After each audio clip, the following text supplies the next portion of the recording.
साधारणतः फॉर्म भरून तुम्ही आलेला आहात. महाविकास आघाडीची टक्कर आहे, कसं बघताय?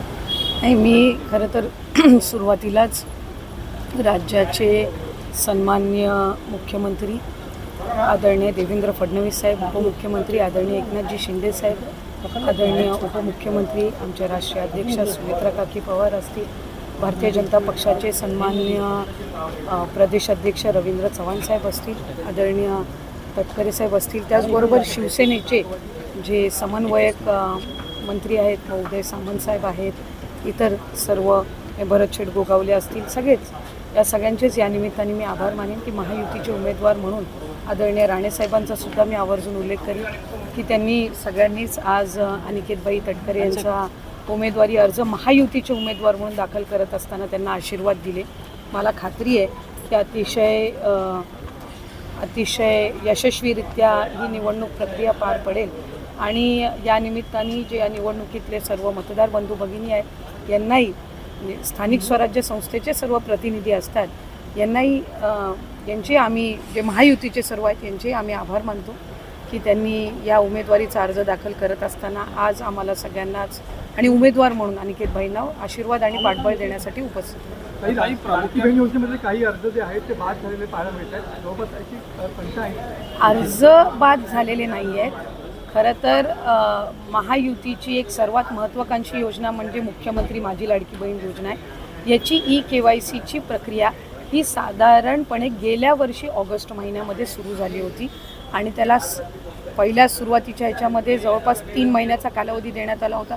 मग वाढवून आणखीन 2 महिने दिला, आणखीन 2 महिने त्याच्यामध्ये वाढ झाली आणि असा 8-10 महिन्यांचा कालावधी हा KYCसाठी दिला होता. आणि ही KYC प्रक्रिया ही फक्त ह्या लाडकी बहीण योजनेमध्ये नाही आहे, तर ज्या ज्या राज्याच्या डायरेक्ट बँक ट्रान्सफरच्या योजना आहेत म्हणजे DBTच्या योजना आहेत ह्या सगळ्यांमध्ये KYC प्रक्रिया केली जात असते.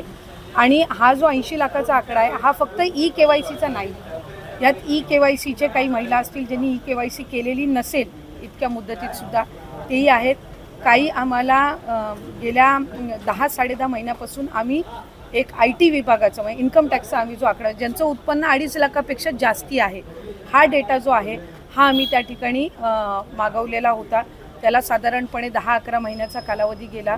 तर त्या जवळपास एक 11-11.5-12 लाख हा तो डेटा याच्यामध्ये 80 लाखामध्ये समावेश आहे.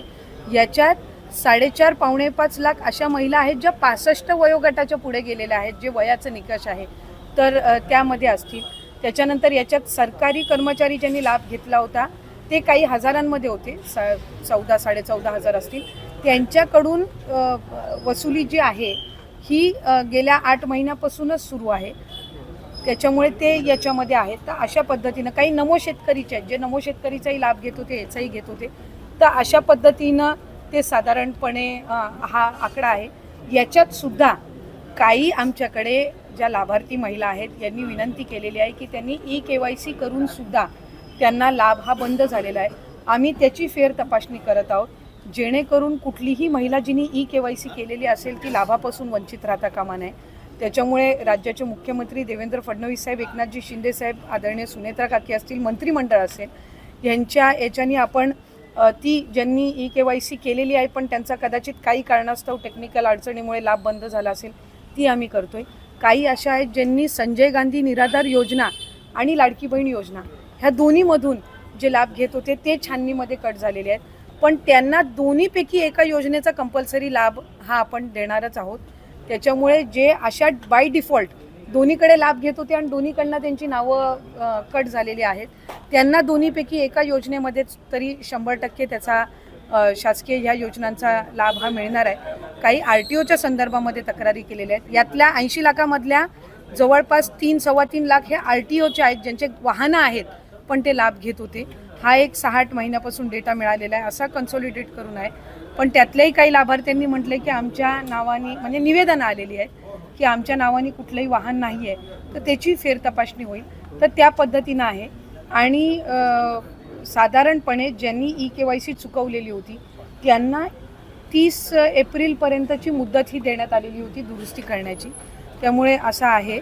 आणि अजूनसुद्धा फेब्रुवारी-मार्च महिन्याचा लाभ हा आम्ही गेल्या आठवड्यापासून वितरित करायला सुरुवात केली आहे. त्यामुळे हा आकडा किती असेल म्हणजे वितरित केल्यानंतर हा 7-8 दिवसाच्या कालावधीमध्ये लक्षात येईल. Okay, thank you.